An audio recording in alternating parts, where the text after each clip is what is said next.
안녕하십니까. 반갑습니다.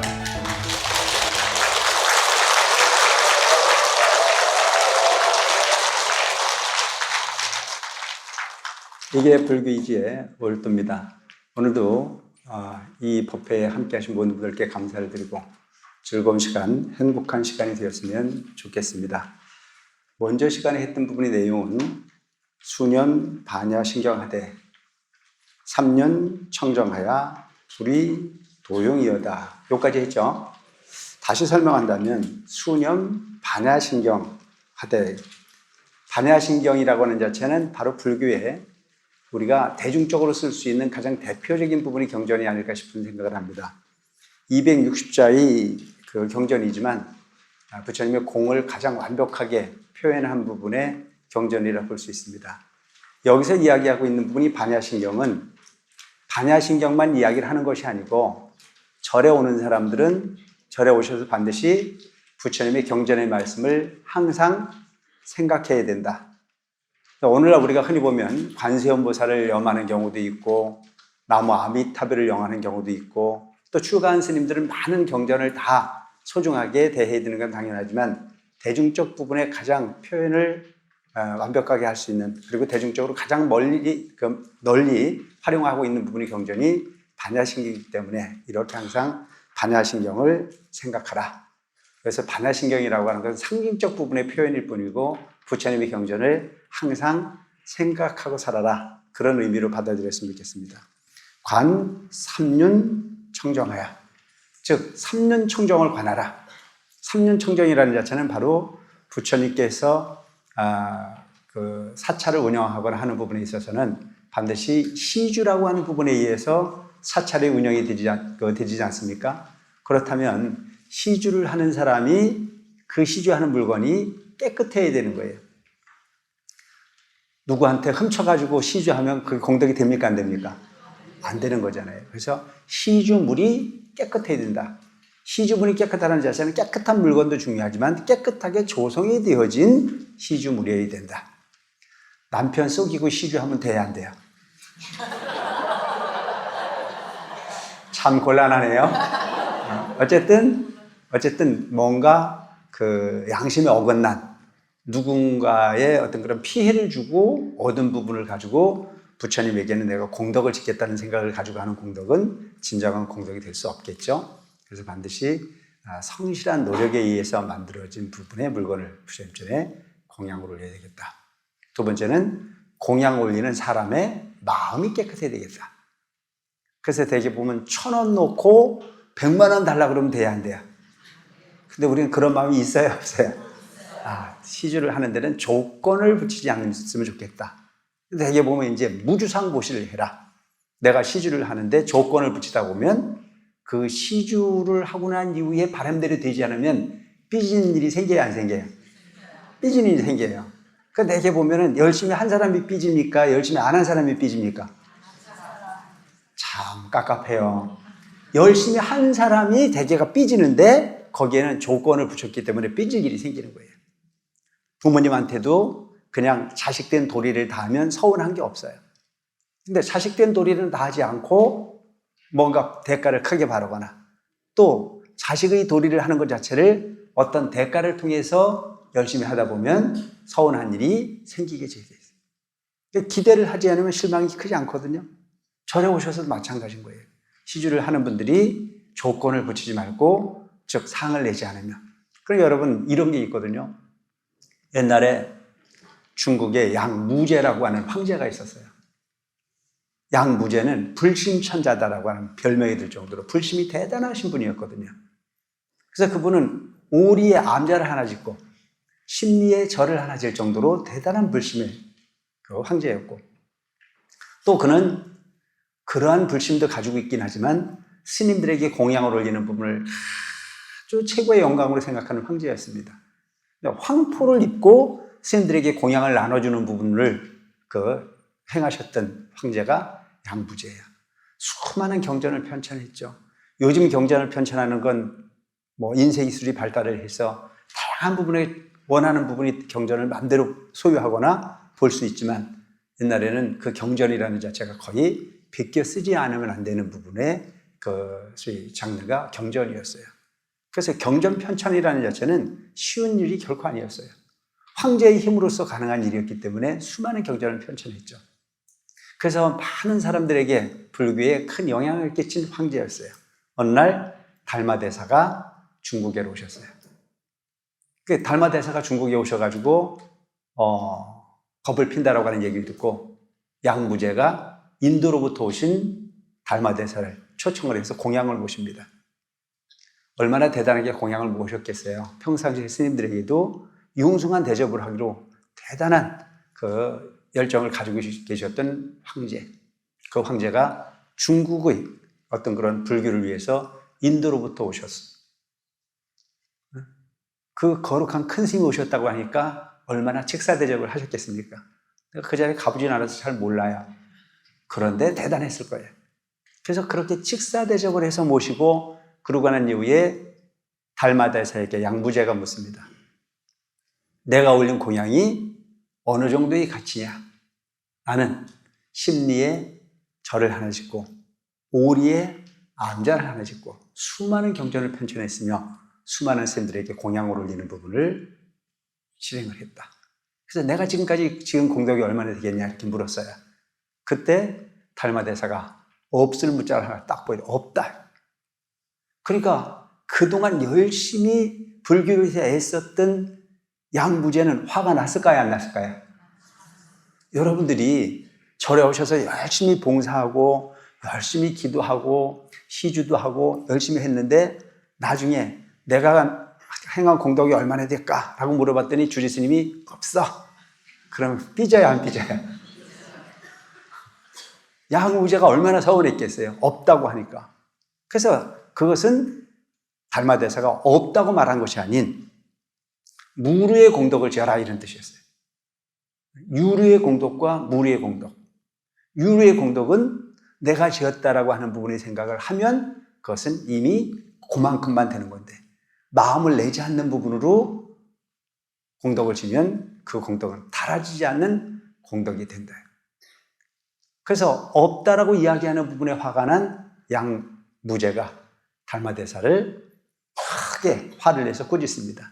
그때 달마대사가 이곳에 아직 부처님의 진리를 피기에는 너무 이르다 하는 생각을 가지고 소림사라고 하는 절에 가서 9년 동안을 면벽 수행을 합니다. 그것이 소림 면벽지가풍, 즉 소림사에 가서 9년을 면벽 수행을 하셨다. 달마대사가.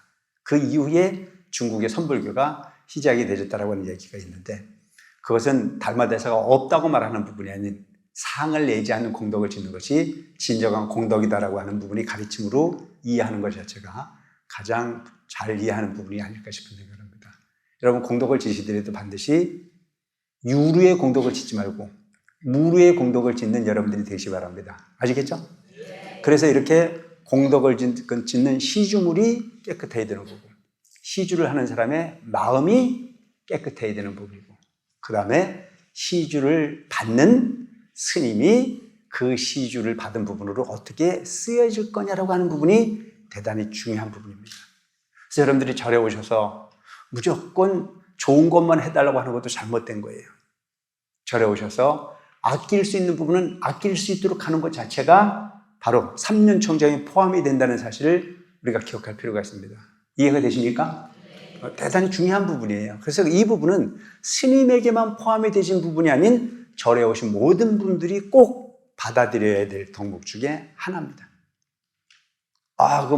시주금도 많이 들어오고 했으니까 좀 에어컨도 여기저기 켜놓고, 먹는 것도 좀 화려하게 먹을 수 있고, 또 물건도 좀 여유롭게 쓸 수 있는 거 아니냐라고 따지는 분들이 많거든요. 여러분, 중요한 부분은 항상 절에 오셔서 생활할 때는 3년 청정을 생각하는 여러분들이 되시기 바랍니다. 아시겠죠? 자, 그 다음에 여러분, 이 3년 청정과 관련된 부분 중에 또 우리가 이야기할 수 있는 부분이 뭐냐면, 불교에서는 오관계라고 하는 게 있지 않습니까? 오관계. 즉, 공양을 하실 때 공양계송을 하는 부분을 우리가 오관계라고 얘기하거든요. 그 오관계가 보면 이 음식이 어디에서 왔는고. 그리고 밥을 대할 때는 반드시 여러분들이 그런 생각을 가져야 되는 거예요. 그냥 맛있는 걸 조금 더 먹으려고만 얘기할 것이 아니고 내가 이 공양을 받을 만한 부분이 원인을 생각할 줄 알아야 되는 거예요. 이것은 어느 절에 가든지 간에 오관계라고 하는 자체가 반드시 공양 개성으로 이렇게 활용이 되시고 있습니다.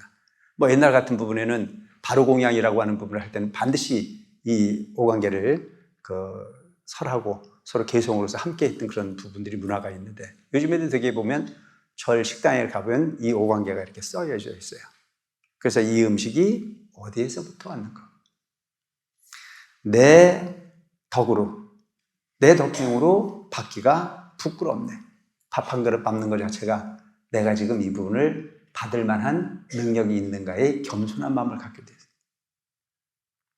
마음에 온갖 욕심 버리고, 마음의 욕심을 버려야 돼요. 버리고 몸을 지탱하는 약으로 하라. 그렇게 절에서 받는 공양은 마음을 고치는 약이어야 되는 거예요. 자, 수행을 할 때는 어쨌든 먹어야지 수행을 하지 않습니까? 그냥 살기 위해서 먹는 게 아니고 마음을 고치기 위한 약으로 삼는 거예요. 내 마음 수행을 하기 위한 약으로 받아서 도업을 이루고자 이 공양을 받습니다. 오직 절에서 밥을 먹는 것은 도를 얻기 위해서 공양을 받는 거예요. 근데 여러분들이 우리 절에 오셔서 잘 생각할 게 한 가지 있는 것이 뭐냐면 절에 오셔서 일을 하면서 일과 수행을 구분 못하는 분들이 많이 있어요. 일도 수행이어야 돼요. 수행도 수행이어야 돼요. 절에서 이루어지는 모든 부분은 먹는 거, 행하는 거, 일하는 거 모든 부분이 다 수행이어야 된다는 사실을 꼭 잊지 않으셨으면 좋겠습니다. 이해되십니까? 대단히 중요한 부분이에요. 수행. 처음부터 끝까지 절에 들어오는 모든 부분은 다 수행의 장르로 봐야 돼요. 아무리 일을 잘해도 그 일하는 것 가지고 다투면 그것은 결코 바른 일이 될 수가 없어요. 일을 조금 못하더라도 화합하는 마음을 낼 수 있도록 하시기 바랍니다. 아시겠죠? 모든 부분이 수행이 되어야 되는 거예요. 근데 대개 보면 절에 오셔서 일을 하면서 서로 다퉈요. 너는 왜 그것밖에 못하냐고 이야기하고 너는 월급을 받으니까 일을 잘해야 된다고 얘기하고 아니에요. 그렇게 생각하지 마세요. 월급 받고 일하는 사람 입장에서 너는 월급을 받기 때문에 일을 많이 해야 된다고 얘기하면 월급 받는 그 사람이 얼마나 화가 나겠습니까? 여기는 그런 곳이 아니에요. 그냥 이곳에서는 월급을 받고 일을 하든 봉사를 하든 어쨌든 다 공동의 운명체로 도반으로 인식해서 서로를 존중하고 이해시킬 수 있는, 그래서 절에서 움직여지는 모든 부분들이 화합을 도모하는 부분이 바탕을 이뤄야만 잘 수행할 수 있는 부분이요, 절의 목적을 잘 실행했다고 볼 수 있다는 하는 사실을 꼭 기억할 필요가 있다. 누구는 시켜야 되고 누구는 시킴을 받는 존재이지 말아야 돼. 평등하게 오직 화합만 생각해라. 그래, 여러분 부처님께서 어느 날 1250의 비구가 함께 있을 때 대중의 삶 속에서는 가끔 갈등이 일어날 때가 있어요, 없어요? 있잖아요. 한 어머니 뱃속에서 나왔는데도 우리는 싸웠어요, 안 싸웠어요? 클 때 그렇게 싸우고 컸지만 나중에 철이 들고 나면 그것이 후회스럽습니까? 후회스럽지 않습니까? 후회스럽지 않아요. 그런데 구구가 각 딴 어머니 뱃속에서 나온 우리들이 잘 살아보겠다고 와서 잘 사는 건 잊어버리고 감정만 앞서서 다투는 일들이 너무 많은 거예요. 그래서 부처님 당시에도 그런 일이 많이 있었으니까 어느 날 안한전자가 부처님께 여쭙습니다. 뭐라고 여쭙냐면, 부처님, 사부대중이 서로 다투지 않고 화합을 한다면 도의 반은 이룬 게 아니겠습니까? 이렇게 여쭙었어요. 근데 부처님께서 뭐라고 말씀하시냐면, 아나나, 그것은 도의 반을 이룬 것이 아니고 도의 다인 것이다. 여러분, 화합이라는 게 얼마큼 중요한지 이해가 되십니까? 관세음보살을 부르고 수행을 해서 모르는 걸 알아주고 지혜가 없는 사람이 지혜를 만들고 하는 것도 중요하지만 왜 지혜가 필요한 겁니까? 지혜가 필요하다는 얘기는요, 화합을 도모할 수 있는 부분이 방법을 얻었다는 얘기잖아요. 상대방을 아프지 않게 하고 나도 아프지 않게 하는 부분이 극락 아닙니까? 인정하십니까? 극락이 뭐가 극락이라고 생각하세요? 여러분, 지옥이 어디가 지옥이라고 생각하세요? 눈만 뜨면 싸우는 데가 지옥이고요. 보는 사람마다 다 좋은 사람으로 볼 수 있는 사람이 모여 사는 환경이라면 거기가 정토라고 생각하는데요. 이해되십니까? 그래서 여러분 무엇보다 중요한 부분은 상대방 때문에라고 하는 부분이 아닌 항상 모든 문제를 나로부터 문제를 챙겨보려고 애쓰는 여러분들이 되시기 바랍니다. 근데 오늘 많은 사람들은 상대방을 바꾸려고 생각하지 나를 바꾸려고 생각하는 사람이 별로 없잖아요. 근데 여러분 지도 못 바꾸면서 상대를 바꾸라 그러면 돼야 안 돼요? 안 되는 일이잖아요. 그런데 그런 부분이 너무나 많이 존재하고 있고 절에서도 보면 전도몽상에 빠지는 거예요. 착함을 바탕으로 소통을 배우러 온 사람들이, 그것도 절에서 크게 모범을 보여야 될 사람들이 그건 어디로 가버리고 자존심만 살아가지고 내가 옳다, 네가 옳다. 그러고 나서 악의 지옥을 만들어 놓고 그러고 난 후에 본인은 본인이 한 부분을 기억을 못해요.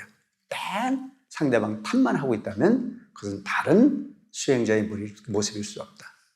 특히 절에 오셔서는 내가 하는 행동이 나 하나로 끝나지 않고 누군가에게는 눈살을 찌푸릴 수밖에 없는 현상이 반드시 작동을 한다면 그것만큼은 크나큰 업이 될 수도 있어요. 똑같은 행위를 하는데도 여러분 어디에서 하느냐에 따라서 엄청난 차이가 있죠. 집에서는 내 혼자 화를 내고 해도 되지만 절에 오셔서는 내가 하는 행동이 누구 행위가 비춰졌을 때는 그 사람이 실망을 할 수 있다면, 그래서 한참 막 피어나는 불심에 상처를 줬다면 그것은 크나큰 누가 될 수 있는 부분이다. 그래서 여기서 얘기하고 있는 이렇게 고향개송처럼 항상 어떤 음식을 한번 받더라도 그 음식을 받을 때 당연한 권리로 받지 말고 항상 이걸 살펴야 돼. 이 음식이 어디에서부터 왔는고. 여러분 밥을 한 그릇 할 때도 이 음식을 생각해 보면 참 가슴이 숙연하지 않습니까? 농사를 짓는 데 있어가지고 그 쌀 한 톨이 만들어지기까지는 얼마나 많은 노고가 들어있습니까? 농부의 노고만 들어있는 건 아니잖아요.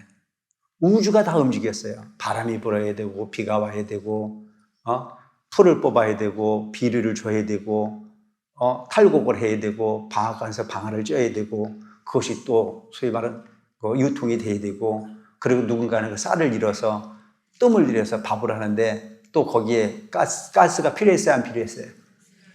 그런 가스 공장이 또 움직여야 되잖아요. 전기밥솥에 그 밥을 했어도 그 전기가 만들어질 때까지는 저 중동에서부터 석유 산유국에서부터 그것이 정유를 만들어서 유통을 하고 하는, 그러니까 이 부분이 우리가 생각할 때는 아무것도 아닌 밥반숟갈처럼 생각하지만 그 부분은 우주가 들먹거리는 부분이 연결고리가 있었다고 생각하면 매사가 감사합니다. 여러분 참 희한한 게 우리 가치라는 것 자체는요 그때그때 달라요.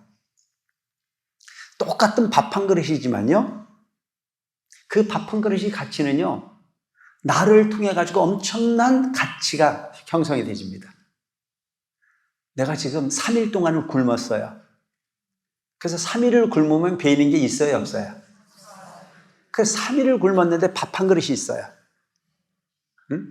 그걸 안 먹으면 난 이제 죽어. 근데 옆에는 금덩어리가 하나 있어요. 그 3일 동안 굶은 그 사람은 금덩어리가 귀합니까? 그 밥 한 그릇이 귀합니까? 대단하죠?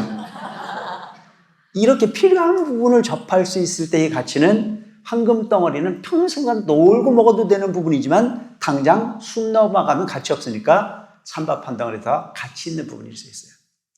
똑같은 밥 한 그릇인데 내가 배가 불렀을 때 누군가가 나한테 밥 한 그릇을 주면 그 밥은 가치가 있습니까, 없습니까?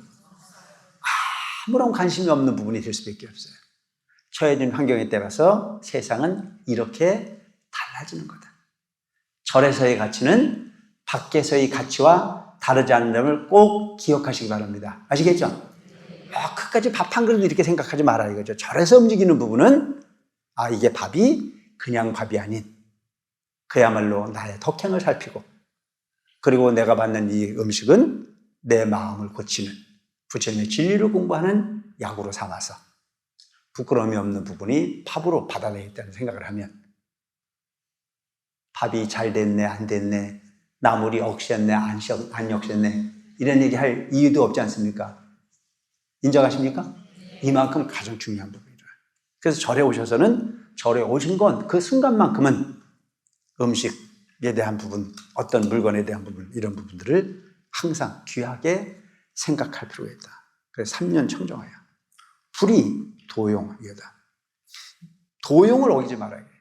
절에서 움직이는 모든 부분은 다 마음을 닦기 위한 도구로 활용할 수 있도록 하시기 바랍니다. 아시겠죠? 그냥 음식을 먹기 위해서 온 것이 아니고 마음을 닦으러 왔다라고 하는 쪽의 생각을 가지고. 그래서 설사 화가 나는 일이 있어도 티내지 말아야 돼요. 설사 나하고 맞지 않는 일이 있다라고 하더라도 다투는 것보다는 나아요. 아니, 그가 하는 방법이 틀려서 손해를 좀 보더라도 싸우는 것보다는 낫습니다. 이해되십니까? 그 부분이 조금 손해가 되더라도, 돈이 좀 더 들어가더라도 상대방에게 상처를 입혀서 싸우는 것보다는 낫다.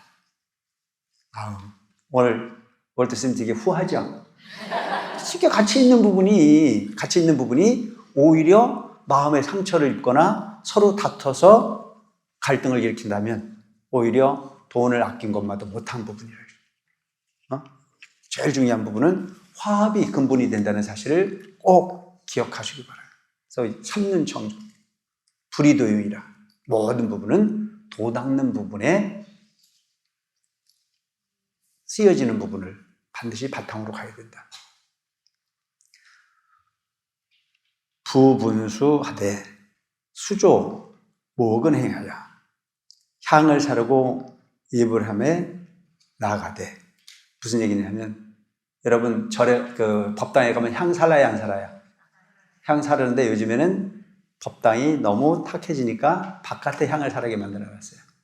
그래서 아침 저녁으로 가서 향을 사르고 부처님에게 예배를 한단 말이죠.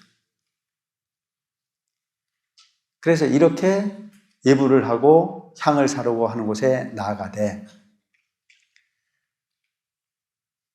모름지기, 부지런해서 게으르지 말아야 된다. 절에를 다니시는 분들이 대개 보면, 우리 신행단체를 하거나 이럴 때 보면 본인이 시간 지각했다고 해가지고 법당도 생략하고 바로 신행단체 활동을 하러 가는 분들이 있어요, 없어요? 내가 누구라고 말은 안 해. 잘하는 거 아니잖아요. 절에 온 근본 목적이 신행활동하는 것도 중요하지만 그보다 더 중요한 것은 여러분들이 부처님에게 예경하고 내 마음을 수행하는 부분이 목적으로 왔다는 사실을 꼭 기억하시기 바랍니다. 그게 대단히 중요한 부분이에요. 근데 전도몽상에 빠지는 거예요. 열심히 하다 보면 일이 우선이 되지는 거예요.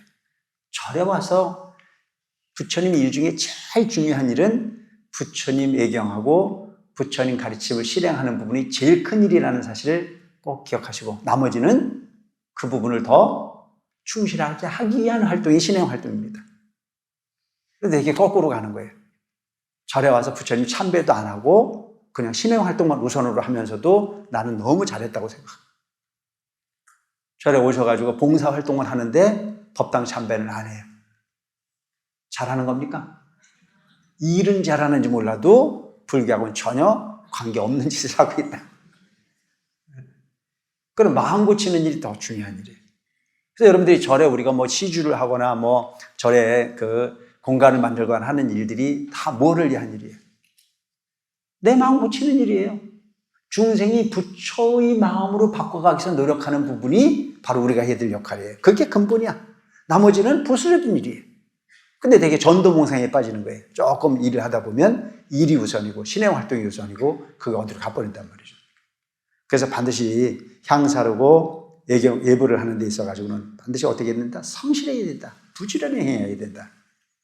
자책, 해태. 스스로 해태함을 꾸짖으며 내 스스로 괴로운 것을 스스로가 탓해야 돼. 근데 지가 한 건 생각을 안 하고 누구만 생각을 해요? 제가 그랬다는 얘기. 나는 법당에 갔다 왔는데 쟤는 안 갔다 왔다. 남 신경 쓰지 말고 누구나 잘하고요? 너나 잘하세요.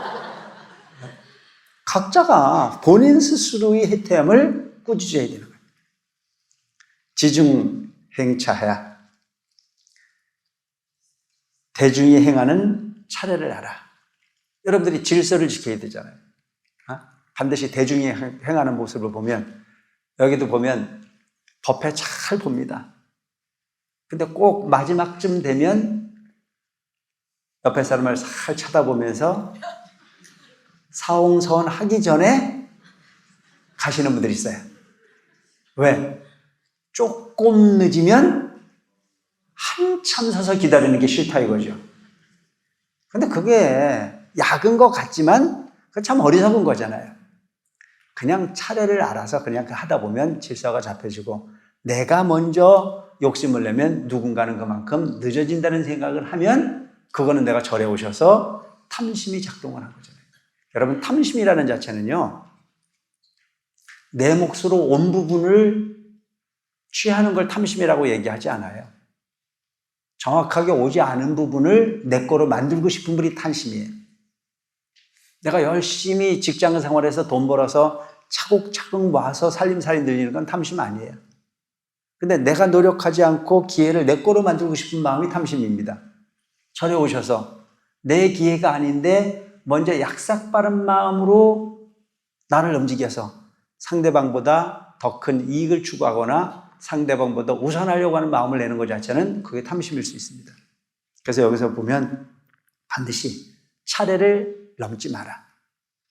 이제 되게 먼저 스님들이 보면 대중처소에 많은 대중들이 모여서 때는 한 500명씩 모여 살잖아요. 그럼 어떤 분들이 공양을 해서 올려요. 스님들 공양 드시라고 올리면. 그게 똑같을 수 없잖아요. 저 빵 공장에서 빵 찍어 나올 때는 똑같은데 과일 같은 부분은 크고 적은 게 있어요, 없어요? 크고 적은 게 있잖아요.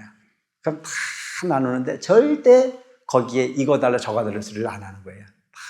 다 조용히 앉아 있으면 차례로 다 나누게 돼 있어요. 근데 이제 내가 옛날에 그 이시직고를 한번 하면 우리는 이제 아주 말단이잖아요. 그러니까 선배 스님들 좋은 것부터 다 이렇게 나눠야 되는데도 불구하고 속으로 좀 큰 게 저건 내 거였으면 좋겠다는 생각을 하고, 옳지 않은 부분인데도 그런 마음이 일어나는 경우들이 가끔 있어요. 그래서 그런 부분에 차례를 넘지 마라. 그냥 복골복으로. 그러니까 여러분, 마음을 내지 않으면 마음이 두근거릴 이유가 있어, 없어? 없어요. 내 게 아닌 건 내 거로 만들고 싶은 순간에 가슴이 두근거려요. 여러분, 시험을 보는데도 보면 공부한 것만큼만 쓰겠다는 생각을 하면은 가슴이 두근거려, 안 두근거려? 안 두근거려요. 근데 공부는 안 해놓고 성적은 좀 좋아야 되겠다는 생각을 하면 그때부터 가슴이 두근두근 하잖아요. 그러니까 쓸데없이 마음을 내면 내 마음은 그만큼 혼탁해질 수밖에 없는 부분이다. 부득 잠난하여. 즉, 실어금, 잠난하지 않으며, 여기서 잠난이라는 자체는 뭐냐면 뒤섞인 생각을 하지 마라. 그러니까 이게 무슨 얘기냐면, 불공을 하거나 애경을 하거나 연부를 하거나 이럴 때는 반드시 그냥 거기에 집중하면 되는데도 불구하고 앉아서 관세음보살은 부르는데도 뭐 생각하고 있어요? 여기서 우리 관세음보살 부르고 마음을 청정하게 비워야 된다고 열심히 하면 되는데 하다 말고 평상시에 생각도 안 했던 집에 있는 영감님이 궁금해 안 궁금해? 이게 잠난한 생각이라는 거예요. 평상시에는 별로 생각도 안 하고 있다가도 꼭 어디 놀러 가거나 그러면 알아서 먹었겠지 하고 신경도 안 쓰다가 절에 오셔서는 관세음보살을 부르고 착한 마음을 내라 그랬더니 그때만 착해져가지고 집에 있는 우리 영감님이 공양을 드셨나 안 드셨나 별 걱정을 다 한단 말이죠. 참 희한해요. 관세음보살 부르고 있으면요, 생뚱맞게도 옛날에 학교 다녔을 때 그 기억도 막 떠올라오고 그러지 않습니까? 이것이 뭐냐면 잠나는 생각이야. 뒤섞인 생각이 일어나서 나를 어수선하게 한다. 참패 축원하되. 그래서 염불 하고 축원을 하되 수송 문관이 연정 물음지기 글을 이우고 뜻을 관할지언정 부득 단수 음성하고 단지 실어금 음성만을 따르지 말며.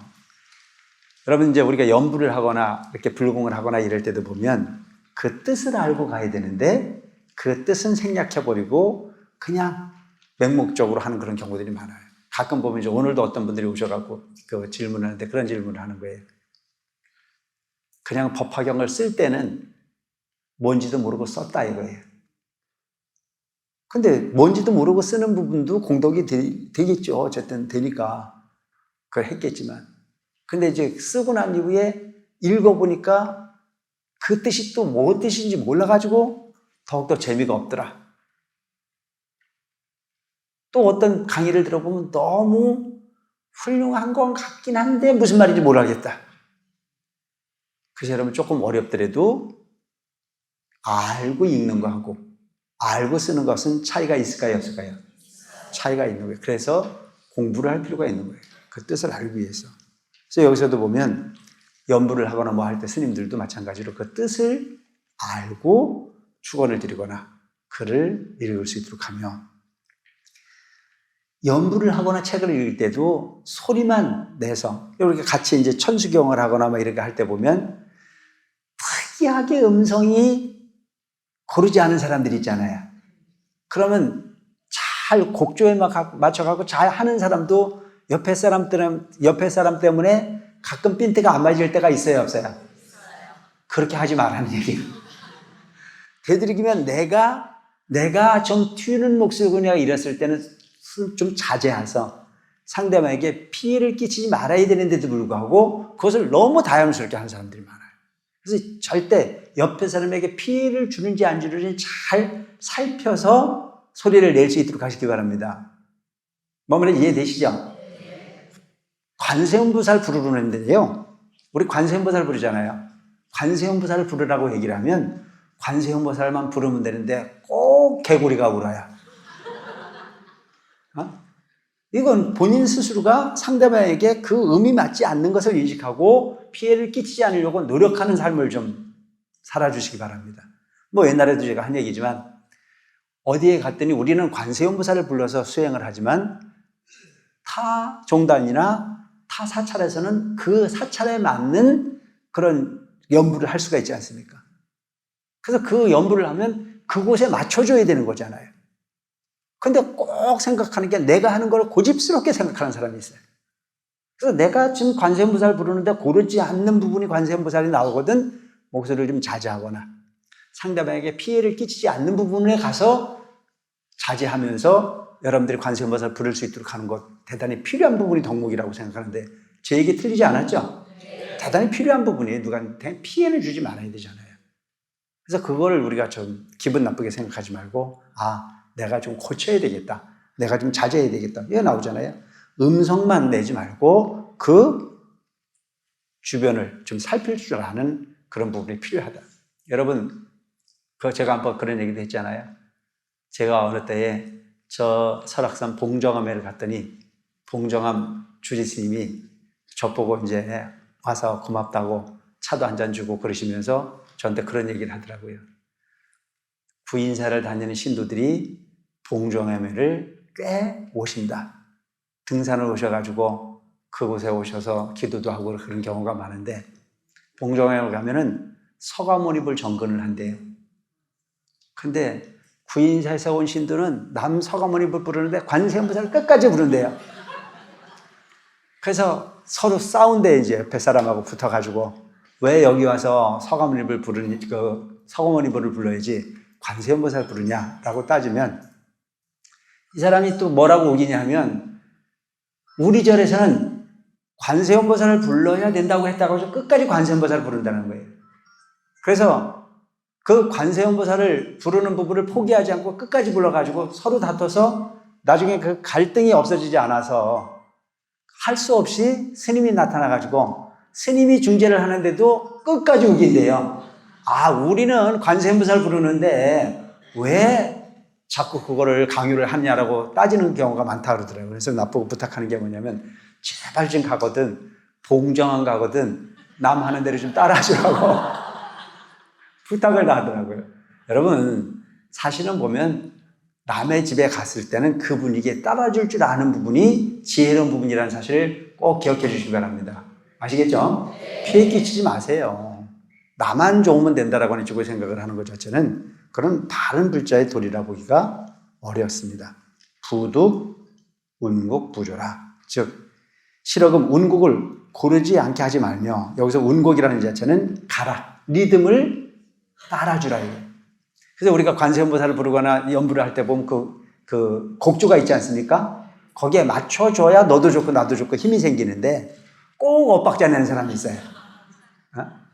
그래서 반드시 연부를 할 때거나 이럴 때도 그 곡조를 따르기 위해서 노력해라. 여기서 하는 얘기는 스님들이 연부를 하는 부분을 이야기를 하긴 하지만 요즘의 불교를 보면 스님들만이 하는 불교가 아닌 사부대중이 함께 하는 부분이 장르가 많이 있지 않습니까? 특히 우리 지금 대성사 같은 분은 신도님들이 모여서 이렇게 수행의 장르를 이렇게 자주 하고 있는데 이런 부분도 역시 마찬가지로 나만 아니면 된다는 생각을 하지 말고 그 곡조를 잘 따라서 함께 할 수 있도록 할 필요가 있다. 첨경 조난하되 조난을 공경히 뵙다. 여기서 조난이라는 자체는 뭐냐면 부처님을 뵙는 데 있어서 여러분 거기서 앉아서 앞에 계시는 부처님을 보면 어떻게 봐야 돼요? 공경스럽게 봐야 되잖아요. 그냥 일반적인 어떤 그런 흐름하고는 달라야 돼요. 마음으로부터 존경심이 우러나는 부분으로 그윽하게 바라다 보면서 그 부처님의 용안과 내 마음이 하나가 될 수 있도록 해서 마음을 내라. 그것이 내 스스로의 공덕을 만드는 길이다. 여기서도 보면 첨경조난이라 이거죠. 조난을 공경스럽게 뵙되 부득 반연이경 실어금 다른 경계를 반연하지 말지어다. 반연이라는 자체는 부처님 쳐다보고 앉았으면서 다른 거 생각하지 말아야 돼요. 절에 와서 앉아있으면 뭐만 생각하면 돼요? 부처님과 내 마음만 생각하면 돼요. 근데 희한하게 와서 앉아있으면 아까도 얘기했지만 별 생각이 다 나야 안 나야? 크게 엉뚱한 방향으로 가는 거예요. 몸은 여기 있을 때 마음은 엉뚱한 방향으로 그렇게 움직이는 경우가 많은데 그런 반연을 짓지 말지어다. 수지 자신 제장이 모름지기 자기 자신의 제장이 유여 산해하야 마치 큰 산과 바다와 같이 무겁고 크다는 것을 알으라. 나는 복이 많은 사람이다 이렇게 생각해서 거만한 생각을 내지 말고 부처님 도량에 왔을 때는 참회의 마음으로 내 마음을 고치기 위한 마음으로 내가 지은 부분이 죄가 없어지기 위해서 내가 지은 업이 있다면 그 업을 녹이기 위해서 마음을 내는 불자로서의 행을 실행하라는 얘기입니다. 근데 대개 보면 본인 잘못을 알아야 몰라요. 대개 보면 본인 자신은 엄청나게 잘하는 걸로 생각해요. 아니 그렇게 복을 많이 짓고 본인이 그렇게 지혜로우면 지금 이 모양으로 살겠냐고요. 그러니까 앞에 계시는 부처님을 보고 나도 그와 같은 인격이 되기 위해서 노력하는 부분이 삶을 살기 위해서 마음을 내라는 얘기입니다. 아시겠죠? 그래서 앞에 계시는 부처님은 부처님의 상인 거예요. 불상이에요. 원만상이에요. 그래서 그 원만상은 어떻게 나타난 거예요? 마음이 그렇게 되면 그렇게 되게 되는 거예요. 그래서 마음을 어떻게 쓰느냐가 그 사람의 얼굴에 나타나는 거예요. 참 묘하죠, 여러분. 항상 좋은 음식만 먹고 고기만 먹고 사는데도 불구하고 그 얼굴이 항상 맑지 못한 사람이 있는가 하면 먹는 것은 아주 부실한데도 불구하고 달팽이처럼 화사한 사람이 있어요, 없어요? 그러니까 이 세상은 먹는 음식만 갖고 얼굴을 만드는 게 아니고 그 사람의 마음 상태가 그 사람의 얼굴을 짓고 있다고 하는 것을 어느 정도 표현이 됩니까, 안 됩니까? 대단히 중요한 거예요. 마음이 그 사람의 얼굴을 나타나게 돼 있어요. 마음에 고민이 많고 되는 일이 없고 짜증이 나고 그런데 음식은 맨날 좋은 걸 먹어도 그 부분은 그렇게 아름다워 볼 수가 없습니다. 그래서 마음이라고 하는 부분이 그렇게 나타나듯이 앞에 계시는 부처님과 같은 부분의 모습이 내 모습이 되기 위해서 마음을 고치는 삶을 실행할 수 있도록 하시기 바랍니다. 이해되십니까? 그래서 기도를 하는 거예요. 그러니까 부처님 닮는 게 불교예요. 그래서 부처님처럼 생각하고 부처님처럼 말하라. 그래서 우리가 그 부처님 상에 우리 그 참배를 할 때는 나도 목표가 부처님 같은 부분이 존재가 되기 위해서 마음을 자꾸 내야 되는 거예요. 그 전번에도 얘기했지만 먹을 가까이 하면 먹물이 배게 돼 있고 향을 가까이 하면 향내가 배게 되죠. 염려불망 부처님 생각하면 나도 부처님 가까이에 다가설 수 있는 부분의 인격이 가능한 부분이에요. 그래서 나는 복 있는 존재가 아니고 절에 오셨거든 누구를 고쳐야 돼요? 나 자신을 고치라 이거예요. 근데 대개 보면 본인을 고칠 생각을 안 하고 누구 고치라 그래요? 어? 나는 참 재미있는 게 뭐냐면 내가 기도를 해놓고 우리 집에 있는 영감님이 바뀌어지길 바라는 사람 많아요. 그렇게 말하는 사람 많아요. 그래서 와서 하는 게 뭐냐면 우리 집 영감님 착한 사람 되게 해달라고 기도해요. 아니 나쁘진 않아요. 그런데 문제는 집에 있는 영감님이 착해지는 것도 좋지만 그 영감님보다 내가 더 착해져야 될 거 아니에요. 그러면 영감님은 저절로 착해질까요? 안 착해질까요? 착해지게 돼 있어요. 그런데 참 묘한 게 그렇게 하게끔 바가지를 긁어놓고 납구다가면 자꾸 얘기를 하는 거예요. 나부터 바뀌려고 노력하는 부분이 마음을 내라. 그래서 여기서 얘기하고 있는 부분은 딴 거 보지 마라 이거예요. 내 죄가 바다처럼 산처럼 큰 물 즉시해라. 수지 이참 사참으로 가히 소재하여. 모름지기 이참 사참으로 가히 소재를 할 줄 알며 스스로 깨끗함을 덜어낼 줄 알며 스스로 깨끗해져라 이거예요. 이참이라는 자체는 뭐냐면 마음으로 자기의 죄업을 참회하는 것을 이참이라고 얘기해요. 그리고 사참이라는 자체는 몸으로 본인의 죄를 참회하는 걸 얘기해요. 그럼 마음으로 참회하는 건 뭘까요? 마음으로 참회하는 것은 기도하는 거예요. 관세음보살 보러 가나 참선을 하거나 그래서 마음을 바꾸려고 노력하는 것을 우리가 이참이라고 얘기해요. 사참은 뭐가 사참입니까? 절에서 절을 하거나 독경을 하거나 사경을 하거나 아니면 봉사를 하거나 절에서 청소를 하거나 이건 뭘 하는 거예요? 사참이에요. 그래서 여러분들 절에서 움직이는 모든 부분들은 다 참회하고 연결을 해야 된다는 사실을 기억할 필요가 있습니다. 아시겠죠? 자, 참회를 한다는 얘기는 뭐가 참회를 한다는 얘기예요? 내 행동을 바꾼다는 얘기예요. 내 행동을 고친다는 얘기예요. 마음도 고치고 행동도 고쳐서 부처님 가까이에 부처님을 닮아가게 해서 노력하는 부분이 바로 이참 사참이라는 점을 기억하셔서 내 스스로가 내 마음을 깨끗하게 만드는 부분이 본질이 되어야 되는 거예요. 그래서 열심히 기도하고 열심히 봉사하고 열심히 노력하다 보면 우리는 부처님처럼 그런 인격이 되기 위해서 노력하는 것 자체가 불자의 수행이라는 점을 기억하시고 열심히 고치고 고쳐서 모두 부처님 되시기 바랍니다. 감사합니다.